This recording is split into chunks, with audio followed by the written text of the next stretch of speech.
Welcome back, folks, to World of Warships Legends. I'm Soopa-Dave, and today's build and play guide is on the Cleveland, the American Tech Tree Light Cruiser. If you guys didn't check out the other cruiser videos, there is a playlist down below in the description. That if you want a more in-depth on some of these things, right? But today we're on Cleveland. We're going to be using Norman Scott with Kuzganov and Mbelli, along with uh, Burn It Down XXL, Igniter, armed and ready so we can tell how many people are aiming at us and to help with our incoming fire dispersion. Fixated and refill station.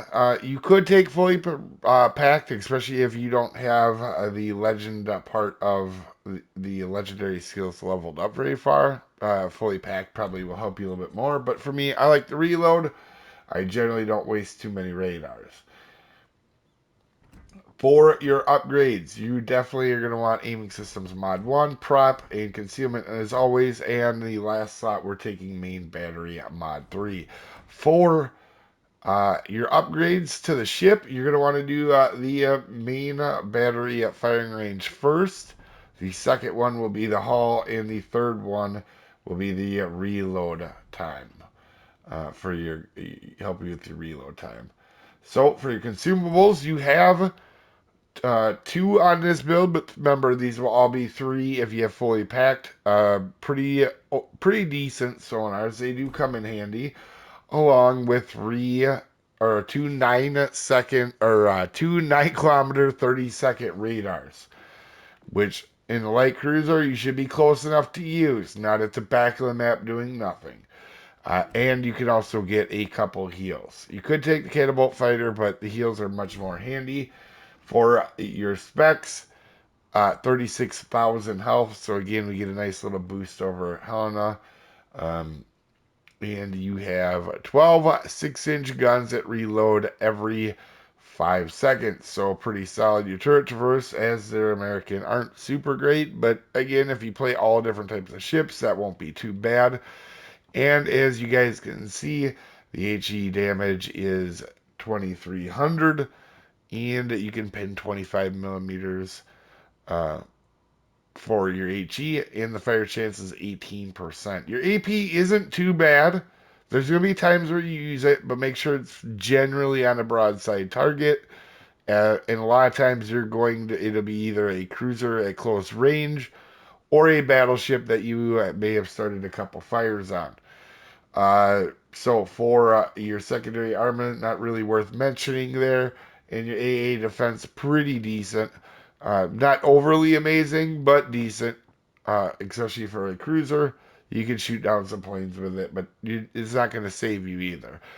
The For your maneuverability, pretty good. 33 knots, which isn't bad, but the turning circle, in my opinion, is very good for the tier.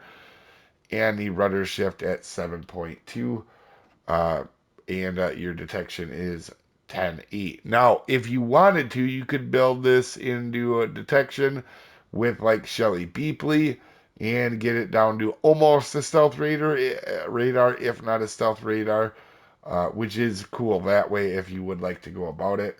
Stats, you guys can see, not too bad. Not amazing, but not awful either. I would say this is pretty run of the mill as it goes for this. The last guide we had that really crazy match with it, but most times you're gonna do that 70 to 100,000 damage area if you stay alive.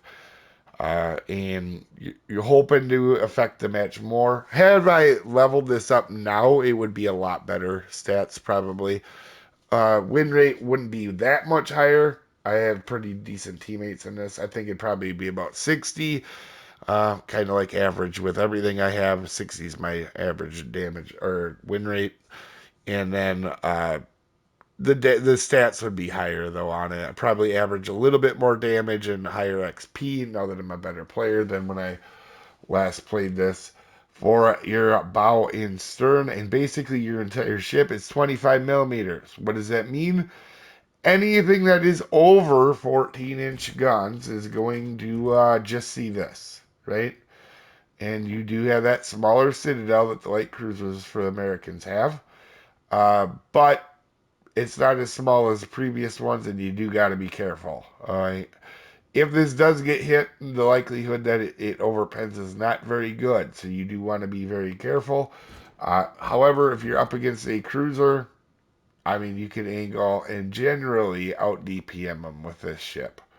As we start the match, it's disclaimer time. This is a beginner's video meant to help people new to the ship or new to the game. This is not meant for professional gamers that know everything there is to know about everything in the universe. There are multiple ways to play and build this ship, and I am a above average player, not the world's best. I make mistakes. You may see one in this match. You didn't come here for pronunciations. I'm as good as anybody at slaughtering beautiful languages all the time. With that out of the way, we're on Islands of Ice. And to be fair, I'm not always too big on this map, but we're going to do what we can, right? We're going to try to tuck behind this island. That way we're not far away from the fight. And we're going to try to, if there's a destroyer here, catch them off guard, right? That's the first thing we want to do. We want to catch a destroyer off guard and get rid of them because we do have radar. However, I don't know this yet, but there's no destroyer here right now, right? So we're going to take a couple pop shots at battleships in the meantime while we wait. I'm going to look back here in a second. Our Nelson's just sitting there behind an island and with an island to his side of him. I don't know what he's expecting to do, but it doesn't seem like probably a whole lot at this particular moment. We do have another battleship moving up. I think it's a Colorado. To be quite honest, he's probably not going to do a whole lot here at the beginning, being back a little bit. I will say he is moving up here. But again, you got to be patient in these light cruisers. When you get to this high tier, there is way too much accuracy. You can't just run out into the open all willy-nilly and expect to do stuff. Now you can see here, I take a shot on Kuzanov. Pretty powerful cruiser, right? As you can see here, he hits the island. We're going to go ahead and just do what we can here on him and put some shells out. He does smoke up, but at this point I realized, okay, there is no destroyer here. There is two battleships and two cruisers, right? So I'm okay to move up when I get the opportunity. As you can see, Nagato is moving up as well. So again, with this ship, it's not about getting yourself in too much trouble. But you guys can see here we get a fire on Scharnhorst, and we're going to get a double fire here in a second. And this isn't going to be a very long match, but it's going to showcase this ship pretty well on that you can be aggressive and not be scared. We know these ships are all far enough back. They're all hiding behind that island or in smoke. We're just going to run up, steal his cap from them. And oddly enough, not shoot our guns off. You don't have to shoot your guns off every waking moment. And in light cruisers, that's really important because you can do a lot of damage in a short amount of time if given the opportunity. So here we got the cap. We're going to be ducking behind the island. We see that there's another, the Nagato's charging up. And with Iowa running away, I'm not too concerned about a battleship charging us. I know that sounds crazy, but we're limiting who can shoot us. And you can tell Nagato's been waiting for us. And we're going to take a pop shot at him here, try to get fires.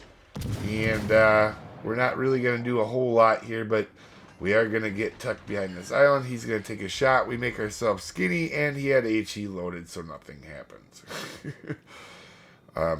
Also, you're going to see here, too, we're going to start with HE, but I'm going to move to AP. And also, I'm paying attention to the map, right? I'm looking to the left. And I'm trying to keep an eye on the map to see what's happening here. We're going to take a shot at HE. And I believe one more because I think he's going to damage con. We'll see here in a second. Yeah, he's going to damage con that. So we're going to go ahead. Oh, we actually have a double fire. Keep going. So we're going to load AP. Watch this shot, guys. On a broadside Nagato, rear guns only. Healthy little chunk. Now, to be fair, I'm looking at the rest of this entirety of the map.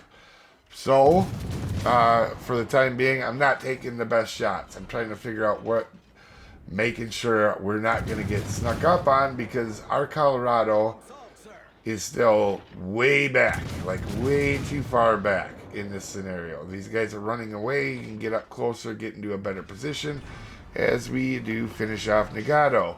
And while we had a slow start, you can see the damage output of this ship when given a broadside target, even a battleship. So we're going to radar, make sure nothing's waiting behind this island for us, and we're going to push up. Again, we're on their side of the map. There's no reason to be at the back of the map hiding in cruisers, especially when you have a radar. Now, their destroyers die very quickly, along with basically everybody on their team. So we're gonna we really didn't get the opportunity to get rid of a destroyer, but Kuzanov gets himself spotted, and we load AP up for this broadside of Kudasov. Sorry, I'm always gonna pronounce stuff wrong. And you can see we absolutely blast him there with a, what was that, 20,000 damage chunk there. Pretty solid.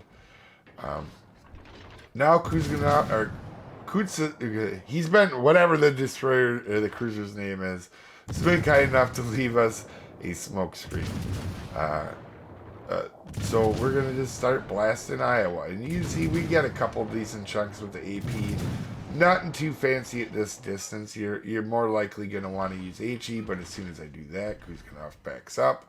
And we're going to load AP here to try to hit him again. To be fair, I should have led just a little bit more. If I led a little bit more, probably would have been a much better result.